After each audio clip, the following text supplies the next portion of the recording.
Hi, everyone. My name is Josh Schneider. I'm your TA for Renewable Energy Law, if we haven't met. And I'm going to be doing a presentation on renewable energy programs in the state of Connecticut.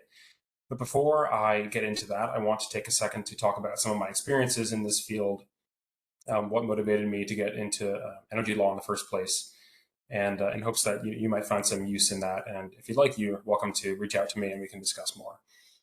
So I was motivated to attend law school originally because I wanted to mitigate climate change. I wanted to spend my career working on that goal. And having worked in public health and as a paramedic prior to law school, I wanted to kind of change up what I was focused on and go into the climate mitigation space, choosing specifically to focus on energy law. And everything I did in law school, all the internships I pursued, and the jobs I'm pursuing following law school are all in service of that goal of climate mitigation, but also more generally just familiarizing myself with energy policy and becoming the best practitioner that I can be. So I want to go through some of the internships that I've done, starting with my one all summer, which was with the state of Connecticut in the Attorney General's office, specifically in their environment section, where I got to learn about the ins and outs of litigation and focus on some of the interesting environmental law cases they have there, including things like plastics litigation and a lawsuit against ExxonMobil. It was just interesting to see the different ways that people are trying to protect our environment, although this was not as related to the energy law goals that I had originally set out for myself.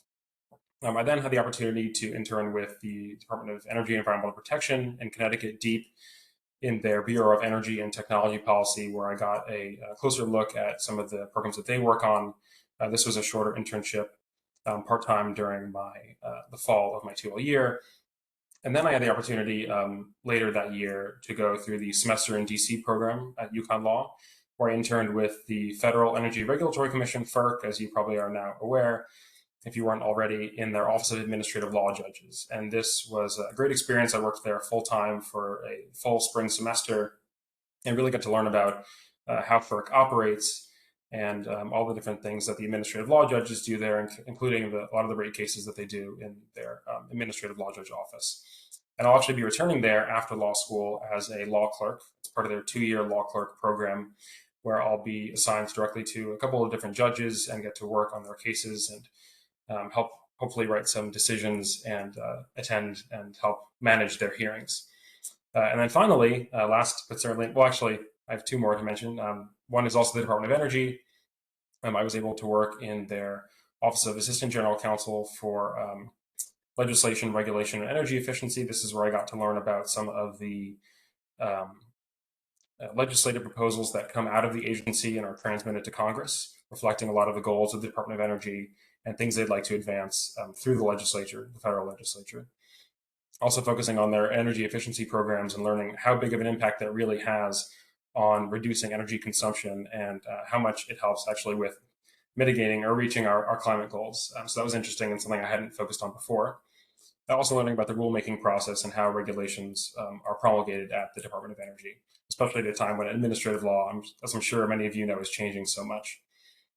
And then now, last but not least, I have the opportunity, the great pleasure to work with our professor, Professor Muska, at the Connecticut Public Utilities Regulatory Authority, which was a really great experience where I learned about the state utility regulation side as opposed to the federal utility regulation side when I was at FERC, and learning about all the great programs that they do, a lot of which we'll discuss in this presentation today. So any of these internships that I've done, I just wanted to mention them in order for you to get a sense of the types of opportunities if you're a law student or not a law student, the places that you can work, the things that are out there. Obviously, this is very government centered.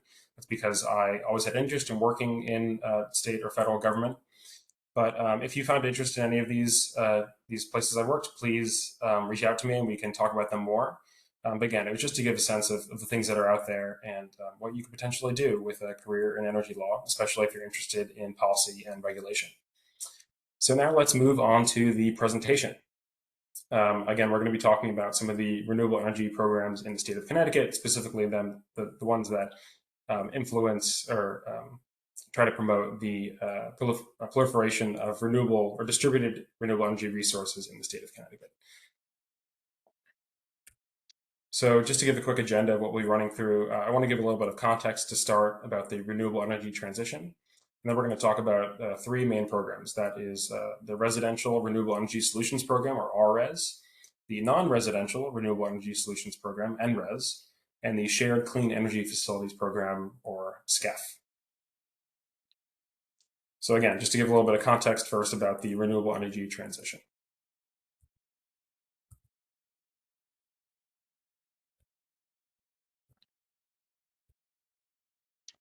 So I want to start by helping you all understand the role of the energy sector in global emissions. I think to many of us here, it's pretty obvious. But as this table shows, the electric power sector remains a major contributor to carbon dioxide emissions in the US.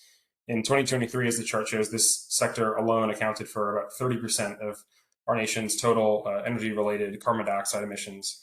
And these emissions are obviously a major driver of climate change, making the decarbonization of the energy sector one of the most urgent challenges that we have to face in mitigating climate change.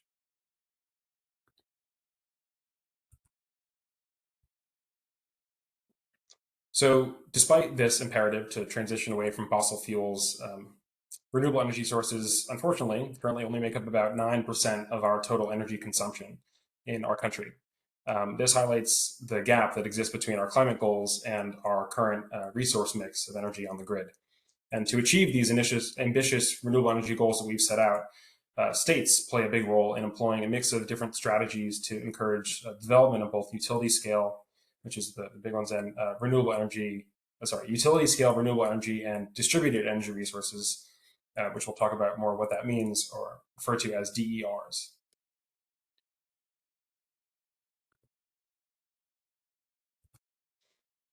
So as I mentioned, we're going to talk about distributed energy resources, which implicate a lot of what the policies that we're going to discuss later are trying to advance. So DERs, just to define them, are small-scale power generation or storage systems that are located close to where electricity is used. They can operate independently, or they can be integrated into the grid, making them a good flexible solution for expanding renewable energy adoption and have a variety of uses. Over the past decade, declining technology costs have made DERs, like residential solar systems or batteries, a lot more accessible and economically viable. Just as an example, the cost of residential solar installations has dropped about 70%, as we'll see with some charts later, in the past 10 years, making these systems increasingly attractive to homeowners and small businesses. But unfortunately, despite these declining costs, which are a huge way that the renewable energy transition is getting its fuel, the overall economics of DER installation still make it difficult for a lot of average homeowners and businesses to take advantage of the benefits that they provide both to themselves financially, to the savings that they can achieve, and to the benefits they can provide to the grid as well. So this chart gives us a sense of some of the cost curves and how they're coming down. It illustrates the cost declines specifically in residential solar photovoltaic systems, or solar PV for short, over the past decade. A notable portion of those cost reductions, as you can see from the different colors in the chart, have come from the soft costs, which are things like permitting, installation, labor, customer acquisition, and these factors specifically have become more streamlined as adoption grows and processes become more efficient. Something we can say or count as economies of scale. But also a substantial portion of these savings also stem from the steep decline in the cost of the solar modules themselves, the panels themselves. Module costs have dropped by more than, as this chart shows, about 80% since 2010, which are driven mostly by advancements in manufacturing, like I said, economies of scale, greater efficiencies, as well as global competition driving those prices down. This has made the hardware for those solar systems a lot more affordable, which lowers those overall costs of installation. But again, despite these improvements, a lot of households and small businesses still face a lot of burdens, a lot of high upfront costs, particularly for installation and the other system components that are involved in installing one of these systems. And these financial barriers, they highlight the critical role of incentives and supportive policies like the ones we're going to discuss, which help bridge the gap and make distributed energy resources a lot more accessible to a much broader range of consumers, which is important because we need to drive adoption way up in order to meet our goals.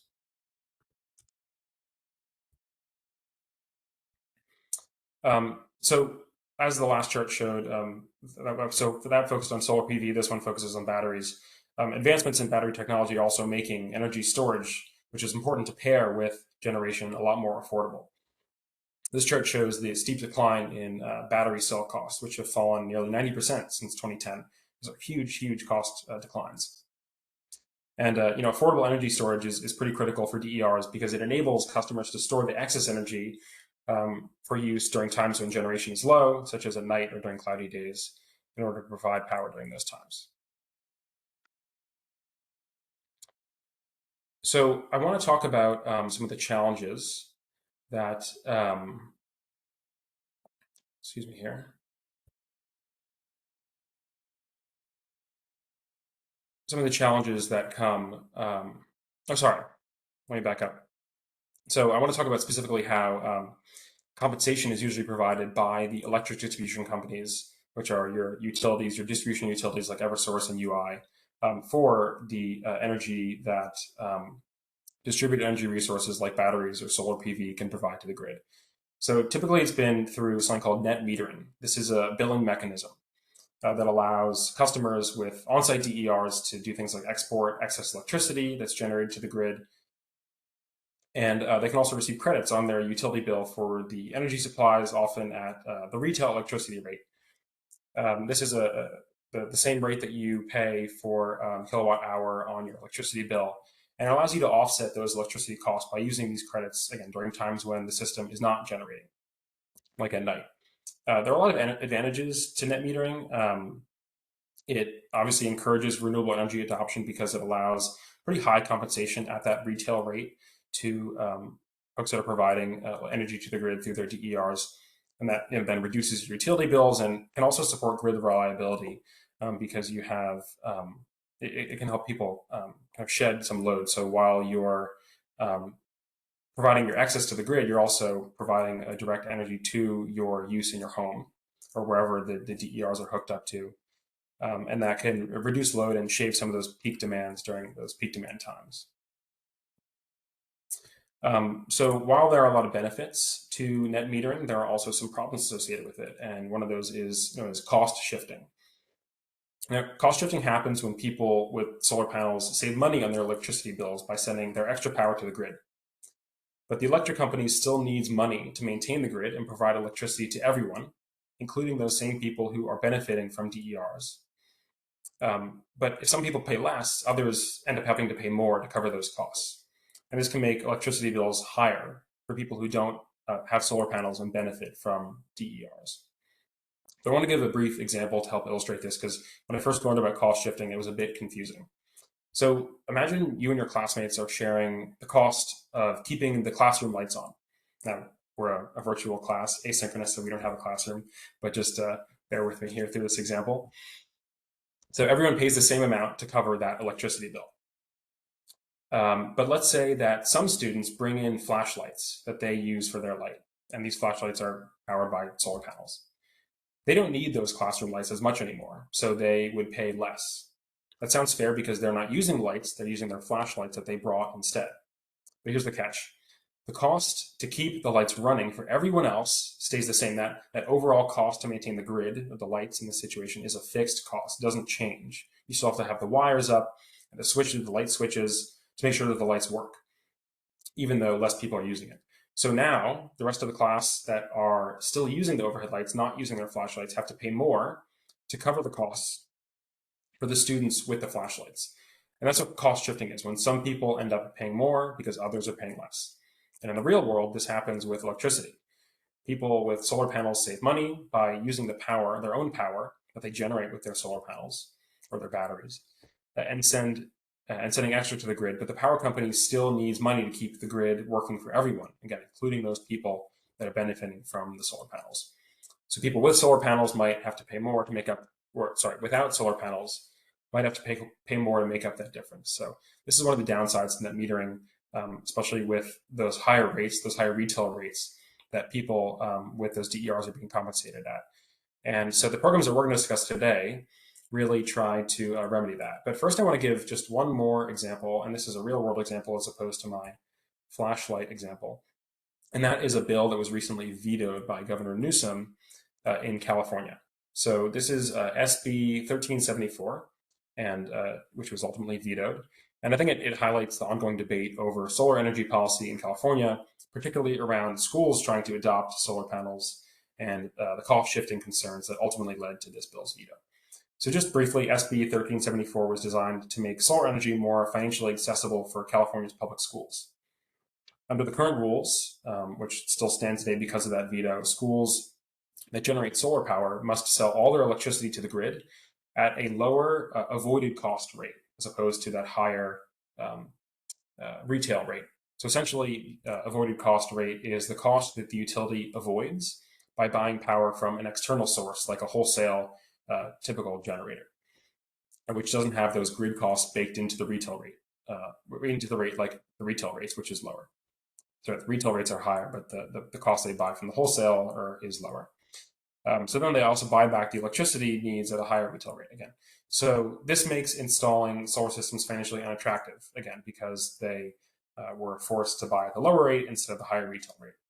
SB 1374 aims to fix this by allowing schools to offset their electricity use with the solar power they generate on site. This approach would have followed the same more favorable rules that currently apply in California to single family homes. And for schools, it would mean significant savings on utility bills, freeing up money to reinvest in classrooms and other educational priorities. Supporters of SB 1374, including the schools themselves, clean energy groups, and over 135 local elected officials argued that the bill was essential for helping schools cut their rising utility costs, which are a problem in California. And a lot of people pointed out that energy is the second highest expense for school districts right after the staff salaries. So with utility rates in California, again, among the highest in the nation, schools were looking for a way to reduce their expenses. Advocates also emphasize that solar adoption by schools supports California's climate goals, obviously, by reducing greenhouse gas emissions and relying more on those renewable sources generated on the rooftops of all the schools. I think about how much square footage is involved in all the schools in California and how much additional megawatts or even gigawatts that gets you. They also cited data from the California Public Utility Commission itself, which suggested that shared solar programs for schools and other non-residential customers haven't actually caused this significant cost shifting problem that we talked about earlier. But on the other side of the debate, the utilities, as well as Governor Newsom, raised concerns about that cost shifting problem. They argued that allowing schools to benefit from the more generous solar rules that would increase electricity rates for non-solar customers, essentially claiming that the bill would create this inequitable subsidy for schools at the expense of the broader ratepayer base, people like you and me, if we lived in California. The utilities also highlighted the need to maintain electric bill affordability as a priority for the majority of customers. So Governor Newsom vetoed this bill. He said that it would worsen the challenge of electricity bill affordability, and echoed that the utilities' concern, emphasizing that SB 1374 would lead to higher costs for most customers in order to subsidize the schools installing these solar systems. He did acknowledge the importance of supporting solar energy, but viewed the bill as a step too far in terms of this cost shifting problem onto the non-solar ratepayers. And so, this veto leaves schools unable to effectively use solar power to reduce their utility bills because it's an uneconomically attractive option for them to do these expensive installations. And it reflects this broader tension with California's energy policy, which is balancing the need to incentivize renewable energy adoption with concerns about cost equity for all ratepayers. But for schools, however, unfortunately, it means fewer resources for education as utility rates continue to rise. So that's the story with SB 1374, which is an important case study looking at the complex dynamics at play here, a lot of which are mirrored here in Connecticut, which gave rise to some of the problems that we're now going to discuss. All right, so the first one we're going to discuss is RRES, or the Residential Renewable Energy Solutions Program. And we're going to talk about the purpose of the program, the regulation, or how it's regulated, how the program is compensated, what the eligibility and requirements look like, as well as how to enroll in the program. So what is RRES? RRES is actually the successor to a program that's previously known as RSIP, or the Residential Solar Investment Program. And that was administered by the Connecticut Green Bank. RSIP was designed to support the growth of residential solar in Connecticut, and RRES builds on that foundation to further expand renewable energy use in the state. Now, ours is unique in that it provides a way for residents with solar installations to sell both the energy they generate and something called renewable energy certificates, which we probably discussed in this class. That's the acronym for that is RECs, REC, RECs. And the RECs represent the environmental benefits of generating clean energy, as I'm sure many of you know. And the program offers two different structures that residents can be compensated for the energy they provide to the grid. The first is called the buy all structure, where the utility buys all, as the name mentions, buys all the energy and all the RECs generated by the solar installation. The second option is the netting structure, where the residents receive credits on their electricity bills for the excess energy exported to the grid, while the utility still purchases the REC. The program was established under Public Act 19-35 to promote renewable energy generation among Connecticut residents, residential customers, and is codified in Connecticut General Statute 16-244ZB, if you're interested in reading more about it, which provides a legal basis for the program's design and implementation.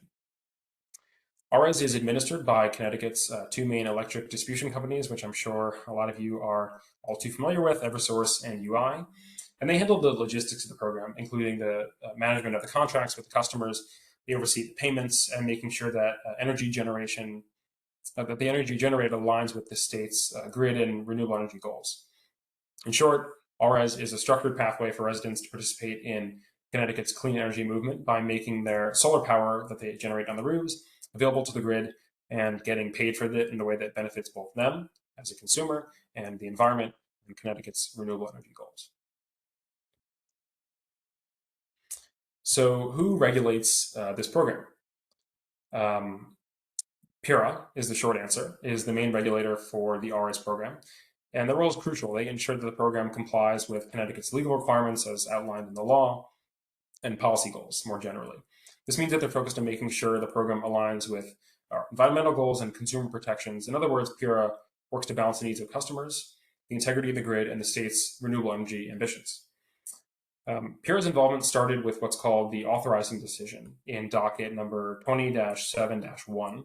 And this decision essentially laid the foundation for the RS program in Connecticut. And with these three programs that we're going to focus on, RS, NRES, and SCEF, you'll see that there was an authorizing decision that started it all off. So in this authorizing decision, PURA set the initial incentive rates that would be offered to the customers, establishing how people will be compensated for contributing renewable energy to the grid. But the decision didn't just focus on those numbers, it also ensured that the program provided equitable access, meaning that PURA looked at ways to make the program fair and accessible for as many residents as possible. They considered a lot of factors, including environmental impact, economic viability, and the reliability of the grid itself. But PURA doesn't just set those rates and then forget about them. They have this annual review process where they revisit the program, which is an opportunity to adjust rates, to tweak incentive structures, and improve the implementation more broadly based on what's working and what's not, also being able to receive feedback from people that participate in the program and the general public. It keeps the program flexible, it keeps it responsive to changing conditions in the market and in the communities throughout Connecticut. So let's just briefly talk about what happened in year 3, which is the most recent review of the RS program. In the third year, PURA made a lot of significant changes to the program. First, with the increase in the buy all tariff rate, which is the rate, again, that customers receive if they sell all of their renewable energy back to the grid. On the flip side, they set the netting tariff rate for RECs to 0. This might sound surprising, but the idea was to simplify compensation by aligning it with the retail rate so that customers are essentially paid the same rate that they would otherwise pay for electricity without the added REC payment. But beyond rates, PURA also put an increased emphasis on supporting low-income customers and residents in distressed municipalities, which raised compensation for these groups, making participation more attractive and financially viable. And that change was a broader part of was part of a broader commitment that PURA made to have equity built into the RS program, which leads to the next point, which is that a big focus of PURA in year 3, in its year 3 review of the program, was meeting these Justice 40 goals, which you might be familiar with from some announcements from the Biden administration, which is an initiative that aims for 40% of program participation to come from low-income customers or communities with greater environmental burdens. So that's the way that the Justice 40 goal works in this program specifically, but you might be more familiar with the federal one, which is that 40% of all the investment from these big laws, the IRA, the IIJA that were just passed, would go to environmental justice communities. So basically here, PURA set targets to ensure that these groups benefit from the RS program, helping to bridge gaps in energy access and affordability. So just in summary, PURA doesn't just regulate the RS program, they actively shape it year after year to ensure that it's constantly fair and effective and accessible for everyone in Connecticut. So let's now talk about how customers are compensated under the RS program. The EDCs, Eversource and UI, provide compensation again through these two main incentive structures, buy all and netting. So I'll start with the buy all incentive structure, getting a little bit more into the details. Under this option, customers they sell all of their energy that they generate, along with the RECs, the renewable energy certificates, which represent the environmental attributes of the renewable energy that's generated, directly to the utility. RECs are essentially, again, the credits that represent the environmental benefits of generating renewable energy, and they have their own market value independent from the energy itself.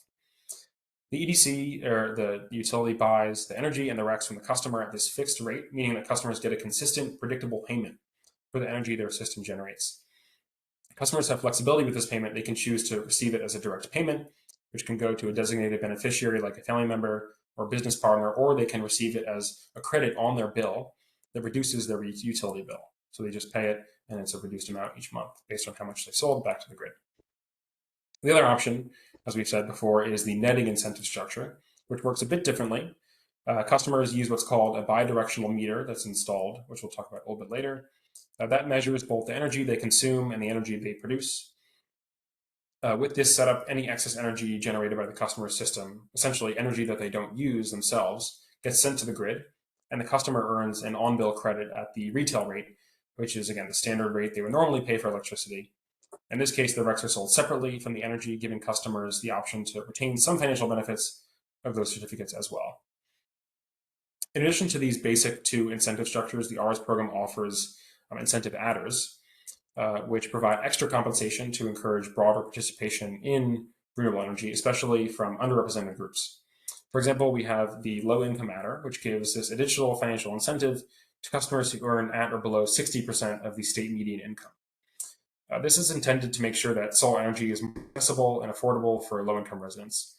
The second one we want to talk about is the economically distressed municipality adder, which is a bonus for projects located in specific areas designated as economically disadvantaged.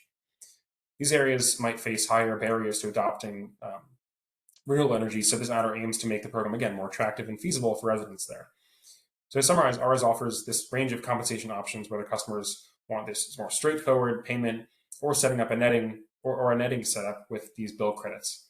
And with these adders, the program is trying to reach a diverse group of residents, ensuring that the benefits of this program can be accessible to everyone in the state.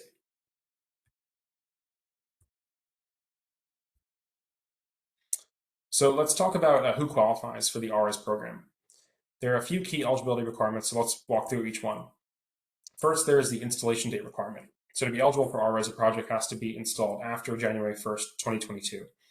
This means that if someone already had a solar installation in place before that date, unfortunately wouldn't qualify for the program unless they meet other specific requirements, which you can read about more in the materials. Additionally, if they want if the project previously received incentives, like under the predecessor, RSIP program, it isn't eligible for RS. This ensures that the program primarily benefits new installations rather than double compensating older systems. Next, the system has to use Class 1 renewables. Class 1 refers to this category of renewable energy technologies defined within Connecticut's RPS, or Renewable Portfolio Standard. So for a system to qualify as Class 1, it typically needs to use technologies like solar PV, which is what most of us think of when we think about residential solar panels that you see on people's roofs. This requirement helps ensure that the program supports clean, renewable energy that aligns with the state's environmental goals and not something that is perhaps not 100% renewable. Lastly, we have this maximum nameplate capacity. You might have heard this term before, especially if you work in the industry, but it basically refers to the maximum energy output that a system can produce under ideal conditions, such as full sun for solar panels.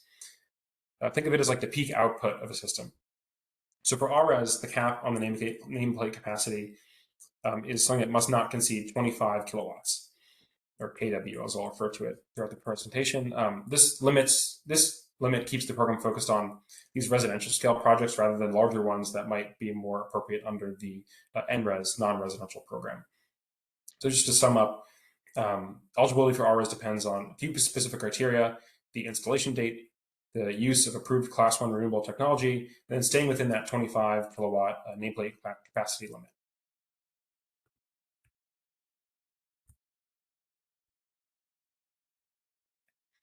So let's go over the requirements customers need to meet to enroll in the RS program.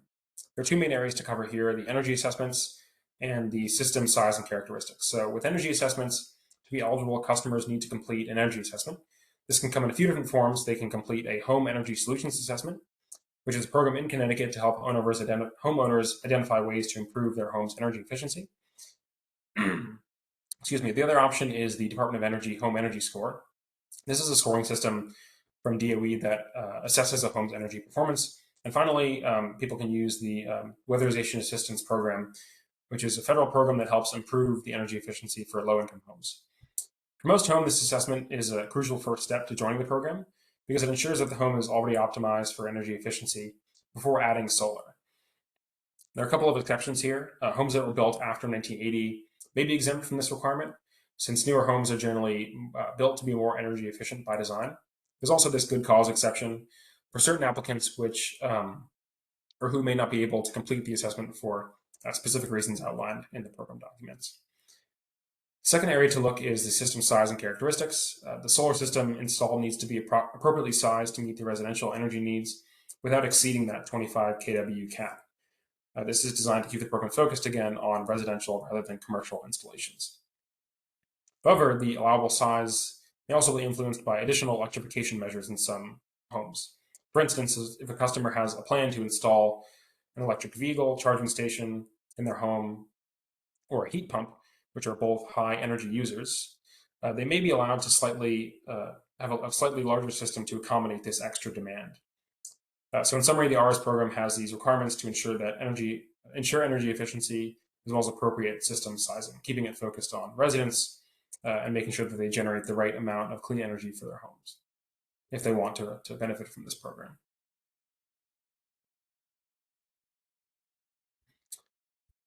So now we're going to talk about enrolling in the RS program. There are a few steps. First, you just have to submit an application. The second is executing this interconnection agreement, which the specifications for are laid out in the program manual, as well as providing a bunch of different pieces of documentation to the utility in order to get you enrolled in the program. So specifically within this interconnection process, projects have to comply with these general and Connecticut distributed generation interconnection guidelines, which outline a number of safety and technical requirements to make sure that things are interconnecting to the grid in a safe way that doesn't harm the reliability of the grid. Lastly, there are metering requirements, so customers have to install the right meter. So for the by-all tariff, this would be a production meter, which tracks your usage, or the bidirectional meter, which would allow you to calculate the amount that you generate, the amount you receive, so that it flows in this bidirectional way, which allows you to the utility to properly calculate how much you're using and generating for the netting incentive. So that is the majority of things I want to cover with the RS program. Now I want to cover the NRES program, which is kind of parallel to the RS program with a few slight modifications. So we'll cover some of the same things that we talked about with the RS program, but moving through them a bit quicker. And then we'll cover some of the key distinctions with the NRES program. So what is NRES? NRES is Connecticut's comprehensive initiative to support adoption of renewable energy technologies among our non-residential customers, so people that are not people like you and me in homes. It was established as a successor to two previous programs, the LREC and ZREC programs, or Low and Zero Emission Renewable Energy Credit Program, and our virtual net metering program, which is typical net metering that we talked about earlier in the presentation. These programs were effective in some respects, but they were distinct, different from each other, and often complicated to manage. So the NRES program simplifies this by integrating elements of both programs into one unified structure. It was authorized under Public Act 1935 and was updated by Public Acts 2214 and 23102, and is codified in Connecticut General Statute 16-244Z if you want to read more about it. These updates extended the program to include features like larger project sizes and streamlined the tariff structures. Eligible customers include commercial businesses, agricultural operations, municipalities, and state institutions. And just like the RS program, the program operates on two main compensation models. We have the by-all tariff, again, and the netting tariff, just like the RS program. So the NRES program is designed to align with Connecticut's broader renewable energy goals, like, again, fostering the growth of Class 1 renewables and promoting inclusivity by encouraging participation from underserved communities and supporting greenhouse gas reduction. And we'll talk about some of the specific ways that this program has been designed to support those goals. So just like the RS program, we'll talk about who oversees NRES. It's overseen by PURA. PURA plays a pretty critical role in establishing the regulatory framework, just like RES, which includes approving the tariffs, setting up the guidelines for the competitive bidding processes, which we'll talk about, and designing the general program rules. So PURA ensures the program operates efficiently and aligns with Connecticut's broader energy policy goals as outlined in the statutes we mentioned in the last slide. One of PURA's key responsibilities is conducting, again, this annual review of the program to ensure it continues to meet its objectives that are outlined in the statute. The process includes evaluating metrics such as program participation, equity, and whether the program is achieving cost effectiveness. It was first authorized in docket 20-7-01, and the most recent year 3 updates were issued in docket 230803. So PURA, again, oversees this program at a policy level, but the day-to-day administration is handled by Connecticut's EDCs, again, Eversource and UI, which manage the solicitation process, which involves competitive bidding for medium and large projects, and then the first come, first serve applications for the smaller projects.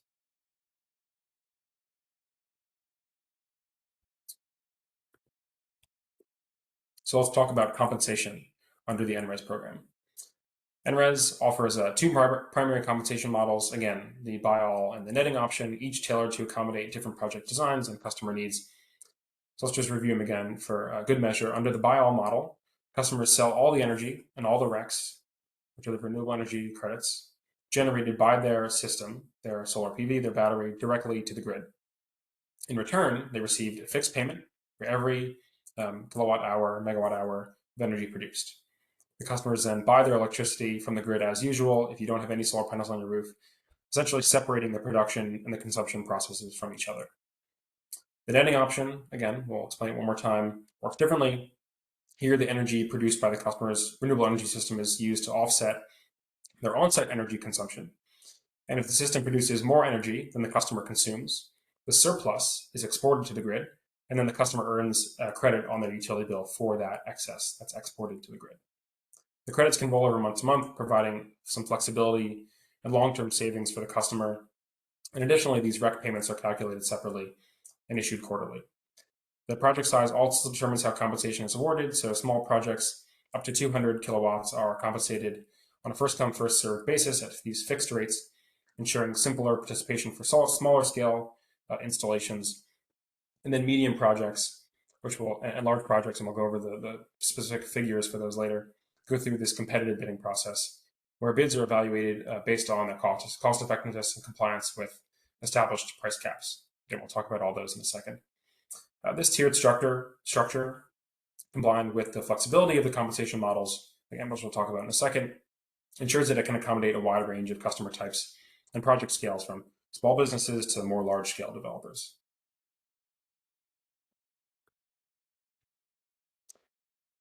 So who's eligible for NRES?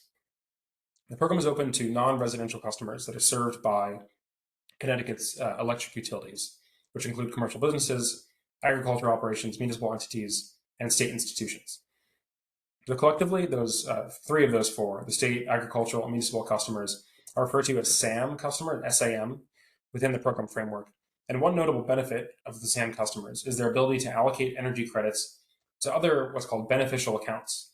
So for example, a municipality with a solar project, let's say on a school, can distribute its energy credits up to 5 additional accounts, which might include critical facilities like fire stations or other properties connected to the same microgrid. The flexibility is particularly valuable for municipalities or agricultural operations, which seek to optimize energy use across multiple locations. Projects under the program are categorized into these 3 size groups: small projects up to 200 kilowatts, medium projects between 200 kW and 1 megawatt, and then large projects ranging from 1 to 5 megawatts.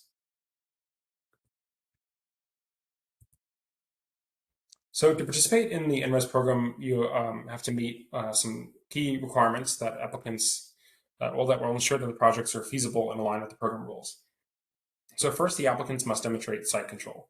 This means they have to prove that they have the right to use the property where the renewable energy project will be installed. And you can establish site control in a variety of ways, including ownership of the property, a lease agreement, or a formal agreement with the property owner. But for certain projects, an energy assessment is also required. This assessment helps determine the appropriate size of the system relative to the customer's energy load. And the program uses these assessments to ensure that projects are right-sized and deliver maximum benefits without being overbuilt. So for medium and large projects, those between, again, 200 kilowatts and 5 megawatts, participate in competitive bidding, and there are additional financial commitments that are required. So this includes a bidding fee and a performance assurance fee. So the bid fee is essentially this application fee that confirms the applicant is serious and intends to proceed with their project because they're not built yet. And then performance assurance acts as a financial guarantee, ensuring that participants are committed to completing the construction of their projects as they've planned. So this basically just reduces the risk of incomplete or abandoned projects after they've been awarded the bid.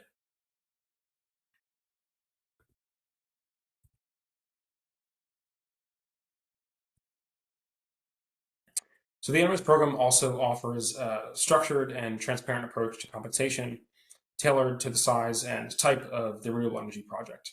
So for small projects, again, defined as those up to 200 kW, compensation is awarded on a first-come, first-served basis. But there's an important detail here. During the first 2 weeks of each solicitation period, all the small projects submitted are treated as if they were received at the same time. So it's kind of this open season. And if the total capacity requested exceeds the available allocation that's allowed under this program by statute, a random selection process would occur to determine which bids are awarded. And this basically just ensures fairness while prioritizing early participation. Because again, if you get in that first 2 week window, you are treated as if it comes in at the same time. For medium projects, again, which range from 200 kW to 1 megawatt, and large projects, which are up to 5 megawatts, they participate in a competitive bidding process. And in this process, project compensation is determined by the bid price, which is subject to price caps as established by PURA in those year-by-year decisions. These caps, again, are reviewed annually, and they ensure that they reflect market conditions and program objectives, like achieving the least cost outcomes and fostering inclusivity of different generators and project owners. So all projects, regardless of size, are offered the same 20-year tariff terms. And this provides long-term stability and is a real significant advantage if you're someone that's financing one of these projects because, again, it gives you some stability and provides predictable revenue streams over the life of the project. At the time of bid submission, participants have to select one of two compensation structures, buy all or the netting option. So you have to decide that from the outset.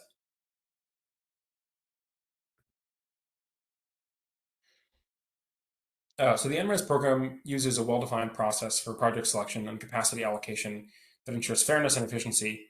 And each year, 2 solicitations are conducted that allocate the program's annual capacity. One occurs in February, and one happens in August.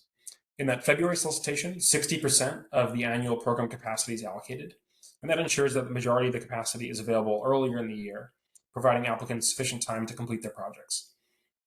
The August solicitation then allocates the remaining 40%, along with any unused capacity from the February round. And this rolling process ensures that no capacity is wasted and that all available megawatts are distributed efficiently. Capacity is allocated on a project size, small, medium, and large.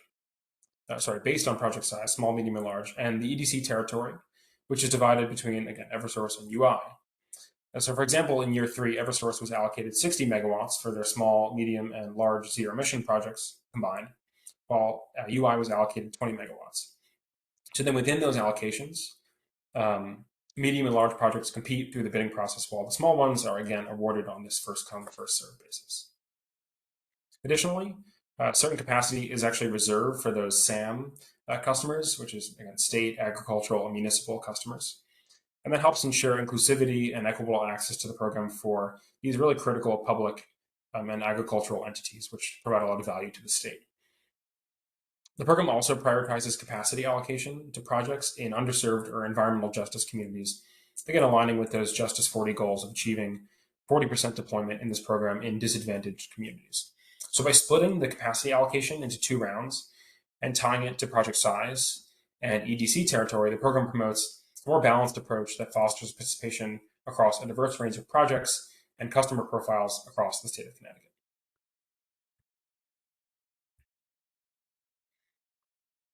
So this table just outlines how some things we talked about in the last slide and how the annual program capacity for NRES is distributed across different project categories, sizes, and the EDC territories. So as you might have heard from last slide, the capacity is split into 4 main categories. First, low emissions projects, and then 3 sizes of zero emission projects, small, medium, and large.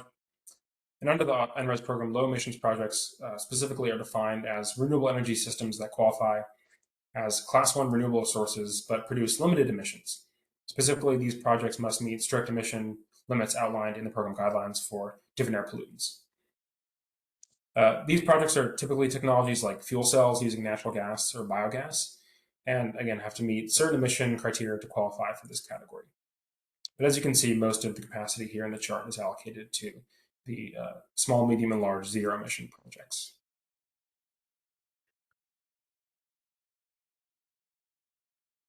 So like the RS program, metering and interconnection are really critical components of the NRES program that ensure that there's accurate energy tracking and safe integration into the grid through the interconnection process. So first, all participating projects are required to install these production meters, at least for the bio incentive option.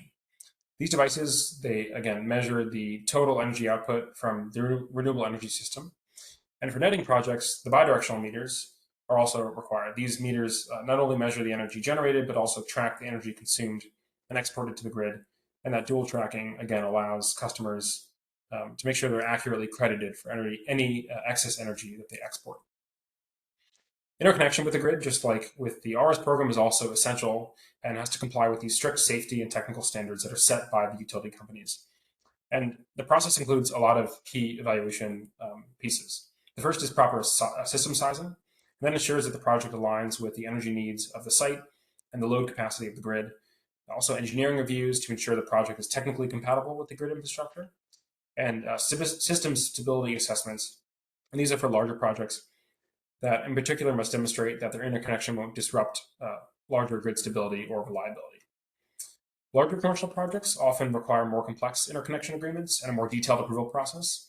And this may include reviewing the project's impact on hosting capacity maps, and those are things that detail the grid's ability to accommodate new distributed energy resources without extensive grid upgrades, which often can fall on the person whose project triggers those upgrades.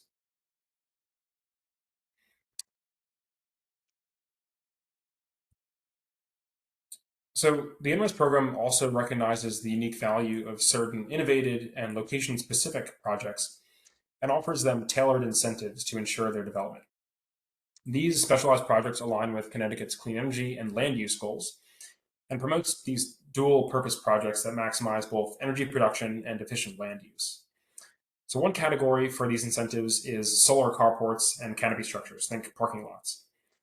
These are systems installed over parking lots or other open spaces, and they serve a dual purpose. They produce clean energy while maintaining and enhancing the original use of the underlying space, like providing shade for vehicles and parking areas. Think about how hot your car gets in the summer and how nice it'd be if it was shaded 24/7 while the thing providing that shade provided renewable energy. So in the medium 200 kW to 1 megawatt and large 1 megawatt to 5 megawatt project categories, these projects receive some pretty generous incentives.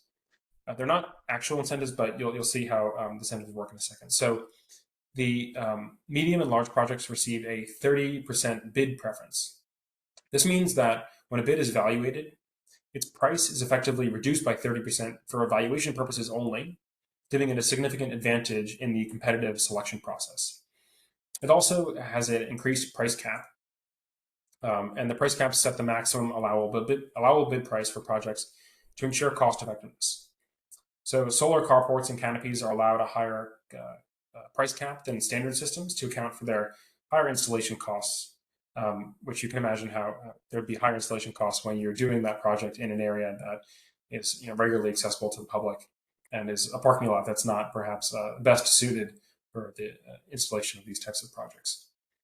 So again, those 30% bid preference and the annual increased, sorry, the 30% bid preference and the increased price cap applies to solar carports and canopy structures. And so for another category, which is brownfields and landfill projects, they get a 20% bid preference and also an increased price cap, just at a different level. So these projects, the brownfield and landfill projects, are developed on underutilized or environmentally impaired properties, like sites requiring remediation or capped landfills. These areas are difficult to use for obvious reasons, and